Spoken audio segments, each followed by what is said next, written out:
जय हिंद मेरे प्यारे विद्यार्थियों। आज मैं बिहार पुलिस सेट 1 जो 71 प्लस जीके जीएस हम लोग इस सवाल में देखेंगे, जो बहुत ही इम्पोर्टेंट सवाल है दोस्तों। इसके साथ हम लोग डिस्कशन करेंगे। अगर आप दोस्तों चैनल पर नए हो तो सब्सक्राइब और लाइक ज़रूर कर दे दोस्तों, जिससे आपको नोटिफिकेशन मिलते रहे दोस्तों।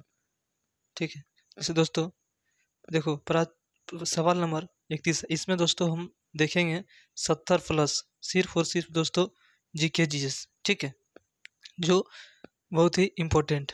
जैसे देखो सवाल नंबर 31 है दोस्तों कि प्राचीन भारतीय विश्वविद्यालय का अवशेष देश में है।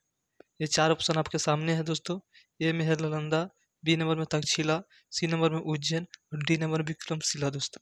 इसका आंसर आप पता है तो दोस्तों कमेंट टेक्स्ट में दीजिए। ठीक है, देखो दोस्तों इसका आंसर जो है वो हो जाएगा तक्षशिला। क्या हो जाएगा दोस्तों आंसर इसका? तक्षशिला, जो वर्तमान में कहाँ है? ये पाकिस्तान में। कहाँ है? पाकिस्तान में। और दोस्तों इसके बारे में कुछ लोग फैक्ट जान लेते हैं। जैसे देखो नालंदा विश्वविद्यालय का स्थापना यानी गुप्त शासक कुमार गुप्त ने किया था। ठीक है, वहीं जो चाणक्य कौटिल्य थे वो तक्षशिला विश्वविद्यालय के शिक्षा के रूप में भी कार्य किया है दोस्तों। ठीक है, अगले सवाल पे हम लोग चलते हैं। क्वेश्चन नंबर है दोस्तों 32। ठीक है, 32 नंबर सवाल है दोस्त कि सर्वेंट्स ऑफ इंडिया सोसाइटी के संस्थापक कौन थे? कौन थे? आपके सामने 4 ऑप्शन दिया गया दोस्त। अगर आपको पता है तो आंसर आप कमेंट बॉक्स में दीजिए। ठीक है, तो इसका आंसर जानते हैं तो कमेंट बॉक्स में दीजिए। देखो इसका जो आंसर है वो आपका हो जाएगा कुछ गोपाल कृष्ण गोखले दोस्तों, गोपाल कृष्ण गोखले। अब देखो गोपाल कृष्ण गोखले जो थे कौन थे? ये महात्मा गांधी के गुरु थे। महात्मा गांधी कौन थे? गुरु थे। ठीक है, अगले सवाल पे हम लोग चलते हैं। जैसे देखो भारत में ग्रैंड ट्रंक रोड के शासनकाल में बनाए गए थे, यानी किसके शासनकाल में बनाए गए थे दोस्तों? आपके सामने ऑप्शन है दोस्तों 4 ठो कि ए में है अकबर, बी में है अशोक, सी में है शेरशाह सूरी और डी में कुछ है दोस्तों औरंगजेब। अगर आपको आंसर पता है तो कमेंट बॉक्स में बता दो। तो इसका आंसर जो है वो हो जाएगा दोस्तों शेरशाह सूरी। ठीक है, इसके बारे में कुछ हम लोग डिस्कस करते हैं। जैसे NH1 और NH2 वर्तमान में GT के रोड के नाम से जाना जाता है। किसके नाम से? GT के रोड के नाम से जाना जाता है। और GT जो रोड है ये कोलकाता प्लस अमृतसर को जोड़ता है। ठीक है, अगले सवाल पर हम लोग चलते हैं। अगला सवाल है दोस्तों फ्रेंच ईस्ट इंडिया कंपनी का गठन कब हुआ था? आपके सामने ऑप्शन है 4 ठो। ठीक है, ये ऑप्शन है ए में 1600, बी में 1620, सी में 1664, डी में 1604 है दोस्तों। अगर आपको आंसर है तो कमेंट बॉक्स में बताइए। ठीक है, ये सब सवाल बहुत ही इंपॉर्टेंट है। इसका आंसर हो जाएगा दोस्तों 1664 में। ठीक है, देखो उस तरह कुछ फैक्ट इसके बारे में जानते हैं हम लोग कि डच ईस्ट इंडिया कंपनी 1602 में भारत आया था, वहीं जबकि डेनिश ईस्ट इंडिया कंपनी 1616 में भारत में आया था। ठीक है, चलते हैं हम लोग अगले सवाल पे। अगला सवाल है दोस्तों कि गौतम बुद्ध का जन्म स्थान था, यानी 4 ऑप्शन आपके सामने है। ठीक है, जैसे देखो ए में कुशीनगर, बी में सारनाथ, सी में बोध गया और डी में लुम्बिनी। डी में क्या दोस्त? लुम्बिनी। इसका जो जन्म हुआ था, ठीक है, जन्म स्थान है वो कहाँ है दोस्त? लुम्बिनी। कहाँ है? लुम्बिनी। अब दोस्तों सवाल यहाँ पूछा जाएगा कि इसका जो है जन्म कब हुआ था। ठीक है, तो इसका जन्म 563 ईसा पूर्व में हुआ था। ठीक, वहीं इनका महापरिनिर्वाण यानी इसका मृत्यु 483 ईसा पूर्व में हुआ था। ठीक है, जो दोस्तों ये पूछा जाता है कि सारनाथ में जो अपना प्रथम उपदेश दिया उससे किस नाम से जाना जाता है? धर्मचक्र परावर्तन के नाम से जाना जाता है। यही सवाल पूछा जाता है कि त्रिपिटक किससे संबंधित है, तो वो बौद्ध धर्म से संबंधित है। ठीक है, अगले सवाल पर हम लोग चलते हैं। सवाल नंबर है दोस्तों 36। ठीक है, कि भारतीय राष्ट्रीय सेना आजाद हिंद फौज ने द्वितीय विश्व युद्ध में किसके विरुद्ध युद्ध किया था? किसके विरुद्ध युद्ध किया था? इसका आंसर आपको पता है दोस्तों तो कमेंट बॉक्स में दीजिए। जिस ऑप्शन ए में है जर्मनी, बी में है जापान, सी में है इटली और डी में ग्रेट ब्रिटेन। ठीक है, तो इसका जो आंसर हो जाएगा वो किसके विरुद्ध लड़ा था? तो ग्रेट ब्रिटेन के समय लड़ा गया था दोस्तों। ठीक है, चलते हैं हम लोग अगले सवाल पे कि देखो ये हिस्ट्री का सवाल है कि काली बगान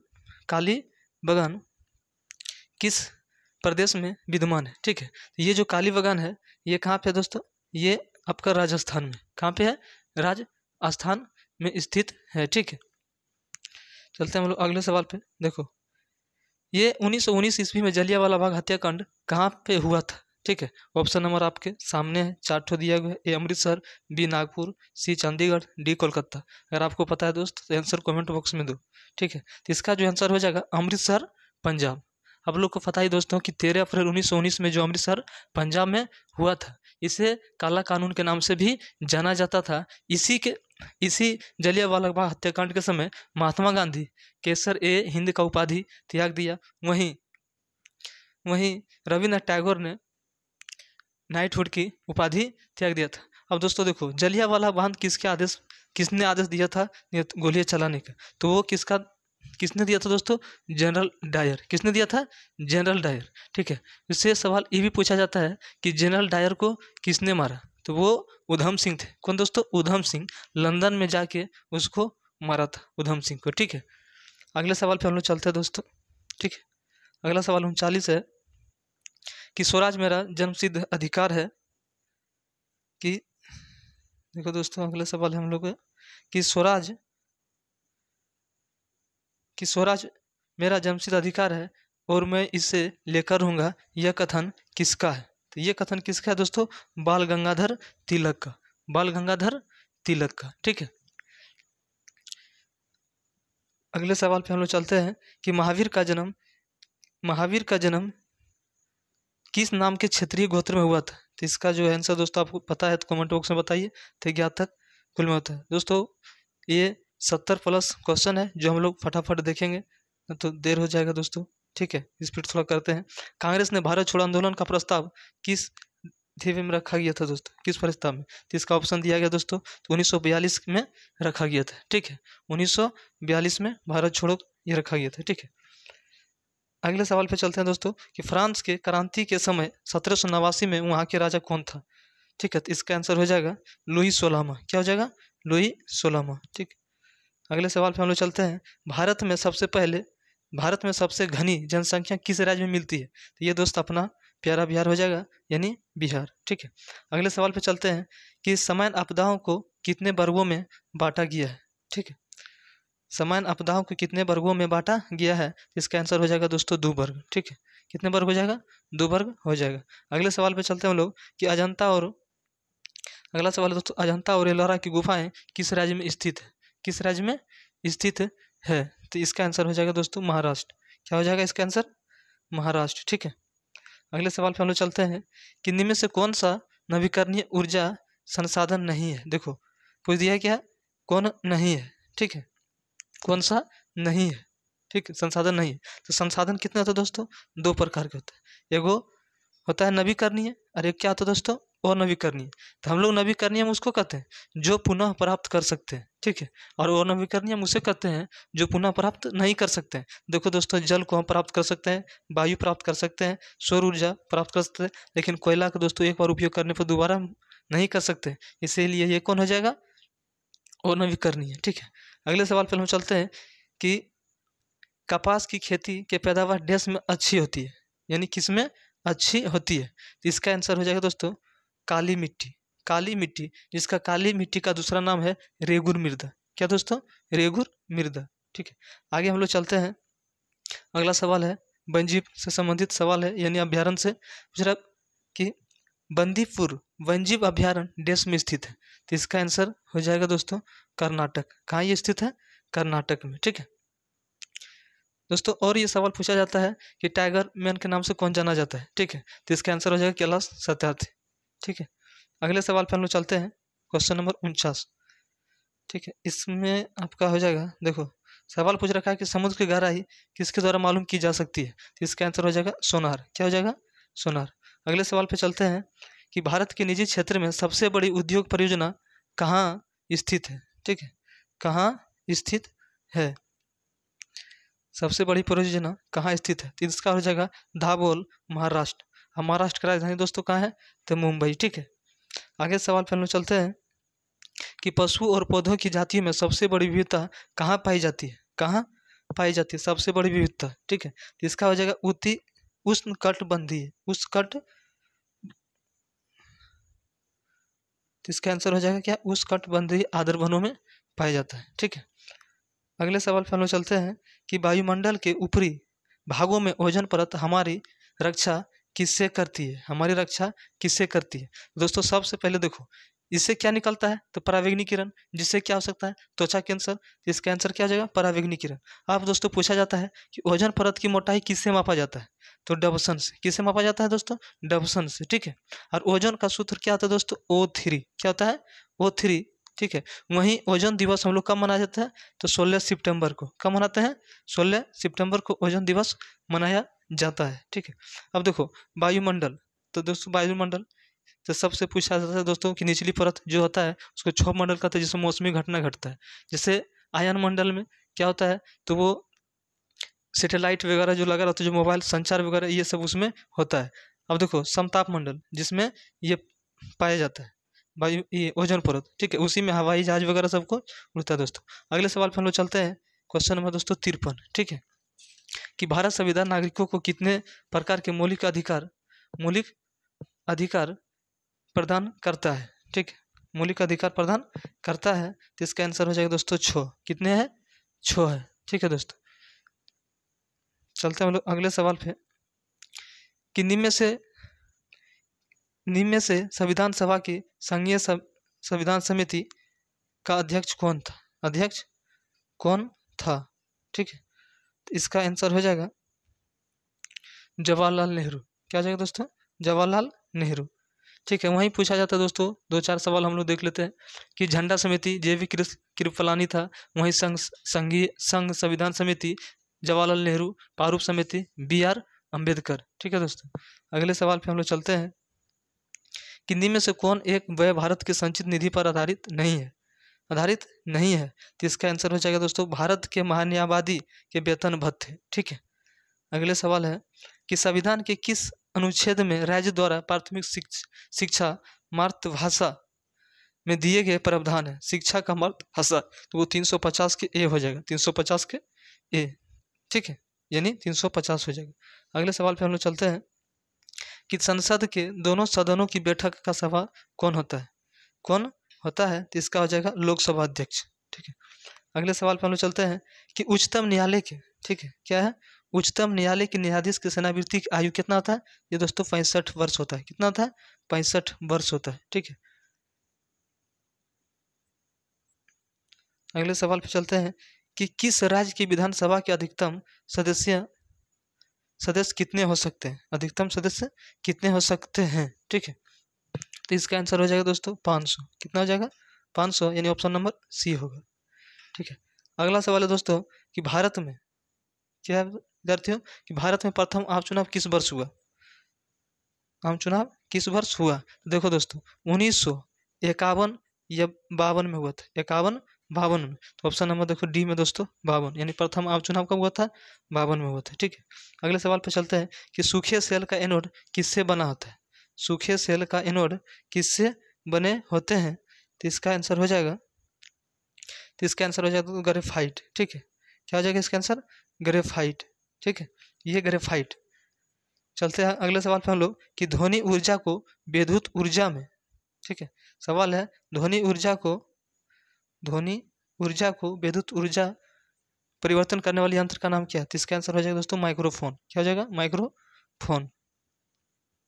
अगले सवाल पे हम लोग चलते हैं, 63 नंबर सवाल है दोस्तों कि एक मानव नेत्र के लिए सुस्पष्ट दृष्टि न्यूनतम दूरी कितना था। देखो न्यूनतम यानी कम से कम तो 25 सेंटीमीटर। दोस्तों देखो यहाँ पे गड़बड़ नहीं करना, मिमी दिया है, मीटर में दिया है, उपयुक्त इनमें से कोई नहीं। तो ये जो है 25 सेंटीमीटर हो जाएगा। और अधिकतम पूछेगा दोस्तों तो इसका आंसर अनंत हो जाएगा। क्या हो जाएगा, अनंत हो जाएगा, ठीक है।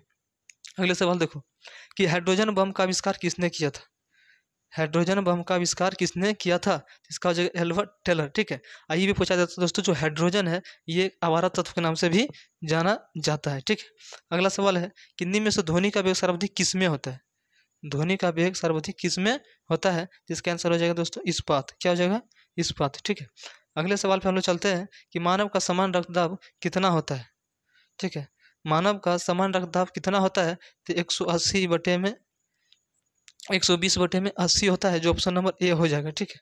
अगले सवाल पे चलते हैं कि किलोवाट घंटा एक यूनिट है किसका है, तो ये ऊर्जा। वहीं बल का क्या था दोस्तों, न्यूटन, शक्ति का वाट होता है, ठीक है। अगले सवाल पे चलते हैं। उपास्थियां तथा हड्डियों के निर्माण और संपोषण में आवश्यक तत्व है, आवश्यक तत्व है, यानी इसका जो आवश्यक तत्व है वो कौन है दोस्तों? तो इसका आंसर हो जाएगा दोस्तों कैल्शियम, जिसका परमाणु संख्या कितना था दोस्तों? 20। द्रव्यमान संख्या कितना होता है दोस्तों? 40 होता है। ठीक है, यही सवाल दोस्तों पूछता जाता है क्या, देखो कि न्यूलैंड्स का जो अष्टक नियम था वो कैल्शियम पे ही जाके क्या हो गया था दोस्तों? समाप्ति से लागू नहीं हुआ। ठीक है, याद रखना। अब पूछा जाता है अष्टक नियम किसने दिया, तो वो न्यूलैंड्स ने ही दिया था। ठीक है, अगले सवाल पर हम लोग चलते हैं कि मिल्क ऑफ मैग्नीशिया एक निलंबन है। ठीक है, कि मिल्क ऑफ मैग्नीशिया एक निलंबन है, यानी किसका है? तो इसका आंसर आपका हो जाएगा, रिपीट बता कि magnesium hydra oxide, magnesium hydra oxide. ठीक है, मैग्नीशियम हाइड्रोक्साइड। अगले सवाल पर हम लोग चलते हैं। 70 नंबर सवाल है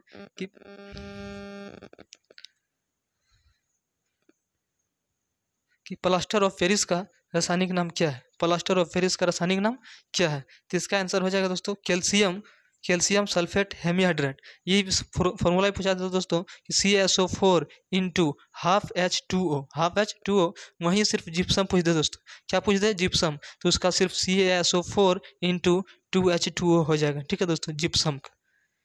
अगले सवाल पर हम लोग चलते हैं कि स्टेनलेस स्टील किसका एक मिश्र धातु है? ठीक है, स्टेनलेस स्टील किसका एक मिश्र धातु है? स्टेनलेस स्टील किसका एक मिश्र धातु है? तो इसका आंसर जो है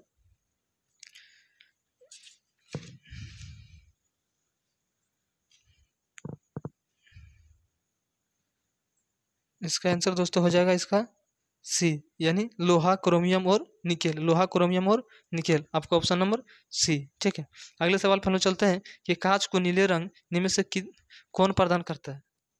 कांच को नीला रंग निम्न से कौन प्रदान करता है? ठीक है, कांच को नीला रंग कौन प्रदान करता है? आपके सामने ऑप्शन दिया हुआ है। इसका आंसर हो जाएगा दोस्तों कोबाल्ट ऑक्साइड। क्या हो जाएगा? Cobalt oxide. ठीक है, अगले सवाल पर चलते हैं। 73 नंबर सवाल है कि जल का घनत्व 1 g है तो यह बिल्कुल सही होगा। 4 डिग्री सेल्सियस, 4 डिग्री सेल्सियस पे हो जाएगा दोस्तों। अगला सवाल है कि रक्त के स्कंदन में, ठीक है, कि रक्त के स्कंदन में कौन सा विटामिन क्रियाशील होता है? ठीक है, तो इसका हो जाएगा विटामिन के दोस्तों। और सवाल पूछा जाता है, देखो विटामिन डी से कमी से कौन रोग होता है?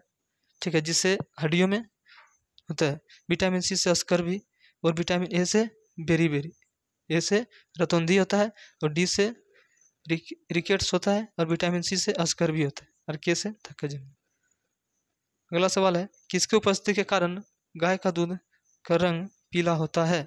किसकी उपस्थिति के कारण गाय का दूध का रंग पीला होता है? तो इसका हो जाएगा दोस्तों केरोटीन। ठीक है, यहाँ सवाल पूछा जाता है दूध का शुद्धता किससे मापा जाता है? तो उसका आंसर हो जाएगा लैक्टोमीटर से। वहीं पूछा जाता है कि दही में कौन सा अम्ल पाया जाता है? तो लैक्टिक अम्ल पाया जाता है। ठीक है, अगले सवाल है कि एंजाइम मूल रूप से क्या है? एंजाइम मूल रूप से क्या है? तो इसका ऑप्शन 4 तो आपके सामने दिया गया है।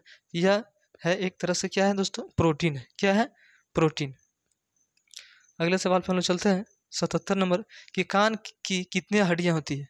कान की यानी कान में कितनी हड्डियां होती है? तो कान में 6 हड्डियां होती है। कितनी होती है? 6। ये भी पूछा जाता है दोस्तों कि कान में सबसे छोटा हड्डी कौन है? तो स्टेफिज है। ठीक है, और सबसे बड़ा कौन है? तो वो जांग का हड्डी जिसका नाम फीमर है। अगले सवाल है, ये बायोलॉजी का टॉप सवाल है दोस्तों, कि पौधों में जाइलम उत्तक निम्न से किस पदार्थ का संवहन होता है? ठीक है, तो इसका आंसर हो जाएगा पानी, यानी जल। क्या हो जाएगा? जल हो जाएगा। ठीक है, अगले सवाल है कि प्याज में निम्नलिखित में से किस खाद्य पदार्थ जमा होता है? ठीक है, प्याज में निम्न से किस में खाद्य पदार्थ जमा होता है? ठीक है, इसका हो जाएगा साल्क पत्र। क्या हो जाएगा? साल्क पत्र। इसका हो जाएगा साल्क पत्र। लाल उधिर कोशिकाओं का उत्पादन निम्न से किसके द्वारा होता है? ठीक है, ये भी सवाल बहुत इंपॉर्टेंट है दोस्तों। तो ये हो जाएगा क्या? ऑप्शन नंबर सी, अस्थि मंजा हो जाएगा। ठीक है, अगला सवाल है निम्न से कौन सा अस्थि वैश्वीकरण के विस्तार में सहायक हुई थी? ठीक है, तो इसका आंसर हो जाएगा इनमें से सभी, यानी अंतर्राष्ट्रीय मुद्रा कोष, विश्व बैंक और विश्व व्यापार संगठन। दोस्तों इसका मुख्यालय पूछा जाता है। विश्व बैंक के कहाँ हो जाएगा? Washington DC। वहीं इसका हो जाएगा दोस्तों जनेवा। क्या हो जाएगा इसका आंसर? जनेवा। ठीक है, अगला सवाल है दोस्तों 82 नंबर सवाल है दोस्तों, उपभोक्ता शोषण का प्रमुख कारण क्या है? प्रमुख कारण क्या है? तो इसका आंसर हो जाएगा डी, यानी इनमें से सभी। ठीक है। अगला सवाल है कि खुले बाजार नियम में से किसके भाग है? किसके भाग है? तो इसका हो जाएगा क्रेडिट नीति, क्रेडिट नीति। ठीक है। अगले सवाल पे चलते हैं। कृषि के क्षेत्र में सामान्य किस प्रकार की बेरोजगारी, किस प्रकार की बेरोजगारी पाई जाती है? तो इसका होगा छिपी हुई बेरोजगारी। ठीक है। अगले सवाल पे चलते हैं कि अर्थशास्त्र, अगला सवाल है दोस्तों कि अर्थशास्त्र एक शुद्ध यथावादी विज्ञान या कथन किसका है? तो यह है रोबिन्स का। किसका है? रोबिन्स का है। ठीक। अगले सवाल पे चलते हैं कि मुख्य ग्रीन मणिपुर मिशन के लिए निम्न में से किसे ब्रांड एम्बेसडर के रूप में, किसे ब्रांड एम्बेसडर के रूप में नियुक्त किया गया है? तो इसका हो जाएगा दोस्तों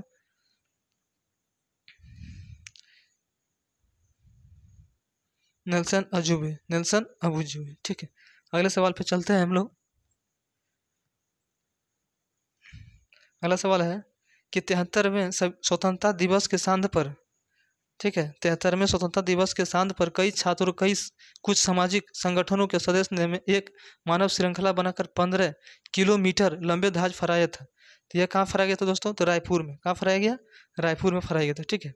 अगला सवाल है कि उपराष्ट्रपति एम वेंकैया नायडू, उपराष्ट्रपति एम वेंकैया नायडू ने मुख्यमंत्री कृषि आशीर्वाद योजना की शुरू की है, यह निम्न में से किस राज्य की योजना है? तो यह झारखंड की हो जाएगा। क्या हो जाएगा दोस्तों? झारखंड की योजना। ठीक है। अगले सवाल पे हम लोग चलते हैं कि हाल ही में, क्या है सवाल? कि हाल ही में international India film festival of western में फिल्म्स द लास्ट कलर के लिए किससे सर्वश्रेष्ठ अभिनेत्री का पुरस्कार दिया गया? तो इसका आंसर हो जाएगा दोस्तों नीना गुप्ता। क्या हो जाएगा? नीना गुप्ता। ठीक है। आगे सवाल पर चलते हैं। देखो कि मरवत त्यौहार देश में मनाया जाता है, यानी किस राज्य में? तो आपका आंसर हो जाएगा इसका नागपुर। और सवाल दोस्तों त्यौहार से पूछा जाता है, जैसे देखो हॉर्नबिल फेस्टिवल कहाँ मनाया जाता है? तो नागालैंड में। ठीक है। अगले सवाल पे चलते हैं कि निम्न में से कौन सा देश G20 शिखर सम्मेलन की मेजबानी करेगा? ठीक है। 2020 में पूछा गया दोस्तों, 2020 का दे दिया। तो इसका 20 में कौन किया था? सऊदी अरब। वहीं जो है 30 में अभी हाल ही में 10 से 12 सितंबर को कौन किया था? तो इंडिया यानी भारत किया था। ठीक है। इसका सम्मेलन, जो कि ऋषि सुनक आए थे और कहीं का प्रधानमंत्री भी आए हुए थे। ठीक है। अगले सवाल में हम लोग चलते हैं कि भारत पुरुष क्रिकेट टीम के मुख्य कोच के रूप में किसे नामित किया गया था? तो इसका हो जाएगा रवि शास्त्री, रवि शास्त्री। ठीक है। अगले सवाल पे चलते हैं हम लोग कि पूर्व केंद्रीय मंत्री बडुंगा दांत्रे ने राज्य में किस किस राज्य में किस राज्य में राज्यपाल नियुक्ति किया था? इसका हो जाएगा हिमाचल प्रदेश। ठीक है। अगला सवाल है कि नेताजी सुभाष चंद्र राष्ट्रीय खेल संस्था देश में स्थित है, यानी कि ये कहाँ स्थित है? तो ये दोस्तों पटियाला हो जाएगा। ठीक है। पटियाला में। अगला सवाल है कि वर्शिपिंग फॉल्स गार्ड्स नामक पुस्तक के लेखक कौन है? तो इसका आंसर हो जाएगा दोस्तों अरुंधति राय। क्या हो जाएगा? अरुंधति राय। नहीं नहीं दोस्तों सॉरी, इसका आंसर हो जाएगा अरुण शौरी। ठीक है। अरुण शौरी। ठीक है। अगले सवाल पर हम लोग चलते हैं। 96 नंबर, एशियन विश्व बैंक का मुख्यालय कहाँ है? ठीक है। एशियन विश्व बैंक का मुख्यालय, एशियन विश्व बैंक का मुख्यालय कहाँ है? इसका हो जाएगा दोस्तों मनीला, फिलीपींस में हो जाएगा। अगला सवाल है कि विंग्स ऑफ फायर पुस्तक के लेखक कौन है? देखो दोस्तों विंग्स ऑफ फायर, ठीक है, विंग्स ऑफ फायर पुस्तक के लेखक कौन है? दोस्तों देखो फायर तो जानवे का था दोस्तों missile man APJ Abdul Kalam की ये हेलिक है। इसी ने कहा था दोस्तों कि अगर सूरज की तरह चमकना चाहते हो तो सबसे पहले सूरज की तरह जलना भी पड़ेगा दोस्तों। आंखों में अरमान लिया, मंजिल को अपना मान लिया, क्या मुश्किल क्या आसान, जब ठान लिया तो ठान लिया दोस्तों। अगले सवाल पे हम लोग चलते हैं। 98 नंबर सवाल में है कि प्रत्येक वर्ष अंतर्राष्ट्रीय महिला दिवस कब मनाया जाता है? जिसका आंसर हो जाएगा दोस्तों 8 मार्च। क्या हो जाएगा? 8 मार्च। ये दिवस से एक सवाल पूछा जाएगा दोस्तों, आप उसको याद कर लीजिएगा। अगला सवाल दोस्तों, बाड़ा इमामबाड़ा कहाँ स्थित है? ठीक है। बाड़ा इमामबाड़ा कहाँ स्थित है? कहाँ स्थित है? तो इसका आंसर हो जाएगा लखनऊ, यूपी की राजधानी लखनऊ। ठीक है। अगले सवाल है कि सांकेताक्षर TRP से अभिपरा है, TRP से अभिपरा है। तो इसका आंसर हो जाएगा दोस्तों टेलीविजन रेटिंग फ्लाइट। आपने दोस्तों 70+ GK GS हो चुका है दोस्तों, और चैनल से अधिक शेयर कीजिए दोस्तों। जय हिंद, जय भारत।